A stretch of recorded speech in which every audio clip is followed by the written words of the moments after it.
How's it going, everyone? Welcome back to another Metroplex Bass Addicts video.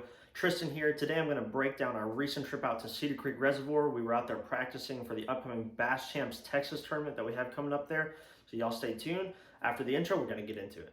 Right there you go. Okay. Nope. What? Why? I think I like it. All right, everyone. So, real quick, just wanted to hop on here and kind of give a practice report for the Bass Champs Texas tournament coming up April 1st, 2023 on Cedar Creek Reservoir, Ian and I's favorite lake. We normally do pretty well out there, and it seems like as long as everything stays the same, we should hopefully do well out there this year as well. Practice went really well for us. I'm not exactly sure how many fish we caught. We did film a video, and that will come out probably next week or the week after. We don't want to release that video before the tournament just because some of the areas we were fishing are some of our better areas, and we don't want to run the risk of someone finding them and trying to fish them against us in the tournament. So gonna kind of hold back on that video for a little bit until after the tournament, and then we'll have the actual practice video and the tournament video for y'all to watch.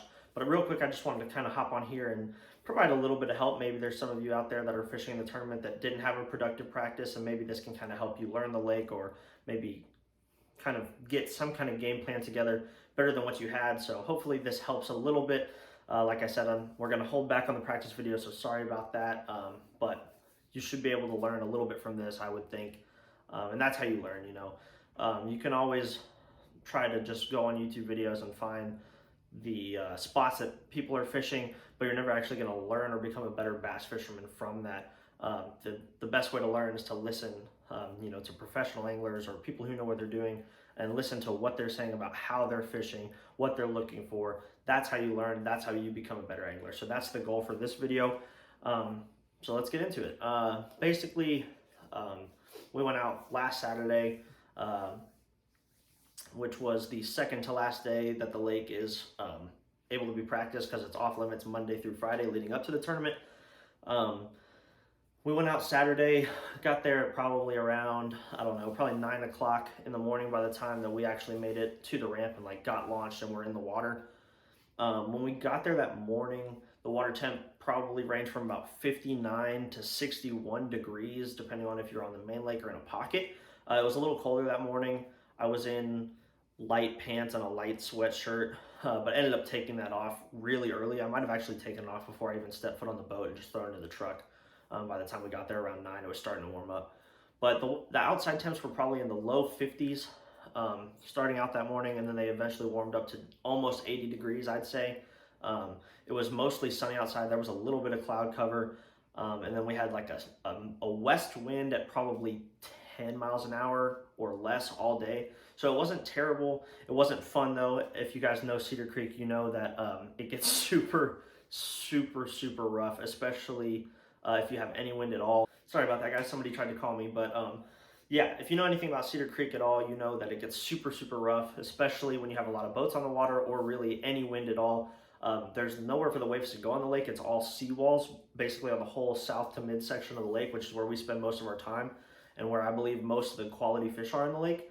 I'm sure you can catch them up north too, but it's a little bit more dangerous to get around. There's stumps, the water's a little muddier and shallower, so we don't normally venture up that way. But the south and mid section of the lake is all seawall, all rocky banks, and there's nowhere for those waves to crash up onto the waves and kind of dissipate. They just hit those seawalls and bounce right back out. So any amount of wind or or if you have boats running around or a combination, it gets really bad. There's a standing joke that a lot of people that fish the lake like to call it the washing machine because of how rough it can get. So still wasn't the most fun to run around on, even though it was only a 10-mile-an-hour wind. And there was a good amount of boats on the water, so that coupled with the wind made it a little interesting. Luckily, it was a western wind, and the lake runs north-south, and it's kind of narrow, so if it had been a north or south wind, it probably would have been even worse. But about a 10-mile-an-hour or less steady western wind, mostly sunny with a little bit of cloud cover. Morning temps in the 50s. Later in the evening, it got up to about 80 degrees outside. So that's your outside conditions for that day.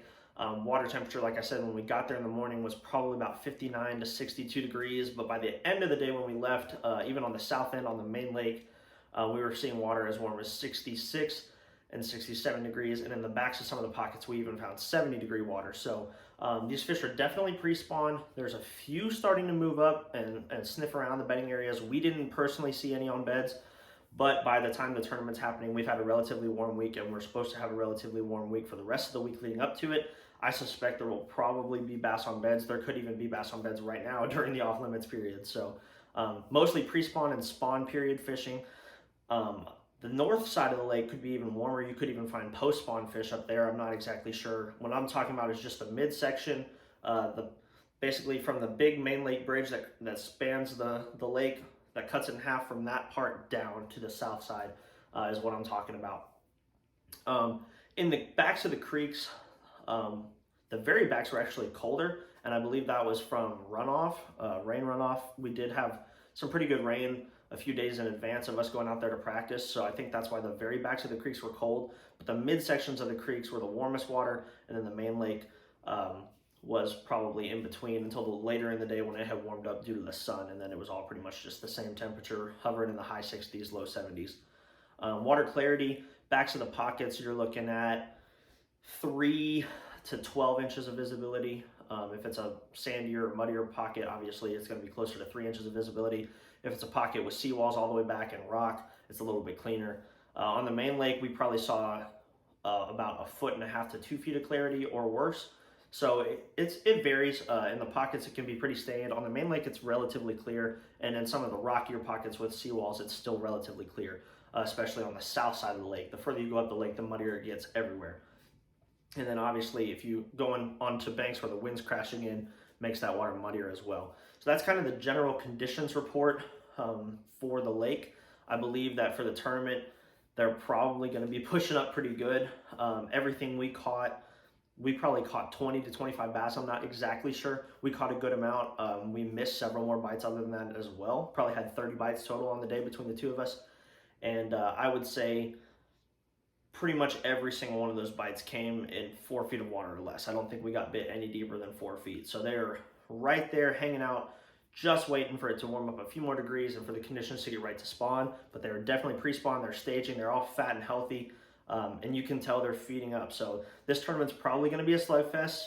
It's April on Cedar Creek. The fish are so healthy in this lake all the time, and they grow really big. So this time of year is always the best time to be out there, and the weights are big. I suspect it'll probably take high 20-pound bags to even low 30-pound bags to win, and you'll probably need to be around 16 to 18 pounds to cash a check, unless the rain and the wind the day before on Friday kind of messes the lake up, and then we could see a little bit lower weights. But I really don't anticipate that happening. I think it's still going to be a slugfest regardless of the rain that we're going to have the day before. So definitely something to keep an eye on, though. We are supposed to have some rain the day before, and it's supposed to blow about 25 miles an hour. So that could definitely shake some things up.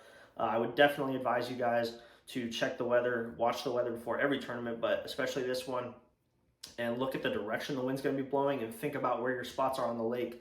And think about if that wind is going to push any dirty water into your areas and ruin them. So definitely be thinking about that and have a game plan for if that does happen. It's probably best to have spots on the north, south, east, and west areas of the lake and banks. That way, if the wind is affecting one area, you have somewhere to go to and you don't get all spun out and just completely lose your confidence and train of thought. But yeah, guys, pretty simple fishing. You know, we were just throwing a Texas rig and a chatterbait and a wacky rig, same thing that we've been doing out there the last 2 years, and we've always done really well. We've got the lake pattern pretty good. They don't really seem to move a whole lot, but there does seem to be a lot of dead water on the lake. Like, it seems you can go hundreds of yards without getting a bite, and then all of a sudden, bam, you're on this stretch of docks that they're just loaded on, and then you catch 15, 16, 20-pound bags in 30 minutes to an hour. So definitely keep your head down. It's going to be a shallow junk fishing tournament. There will probably be some guys catching fish offshore as well, but that's just not the way that we fish out there. But yeah, it's going to be a slugfest. It's going to be fun, and look forward to it. So we appreciate y'all watching the video. Hope this little conditions and practice report helps. And if you haven't already, go make sure to watch our last 2 videos on Lake Louisville and Lake Fork for bass champs. They're pretty good videos. And then also keep an eye out tonight at 7 p.m. We have the TTO Fork, the Team Trail Outdoors tournament practice video on Lake Fork will be coming out tonight at 7, and then the Team Trail Outdoors tournament video on Lake Fork will be coming out Saturday at 7 p.m. So y'all be sure and stay tuned for that. Like I said, we appreciate y'all watching, and we'll see you on the next one. Thanks. Here we go, at the top of the class on a roll, and it's time to run it up, yeah you know. Maxed out, put the pedal to the floor, ayy, on the road, here we go, yeah we winning by a landslide. Never see me coming on my landmine, yeah I ain't taking orders in command.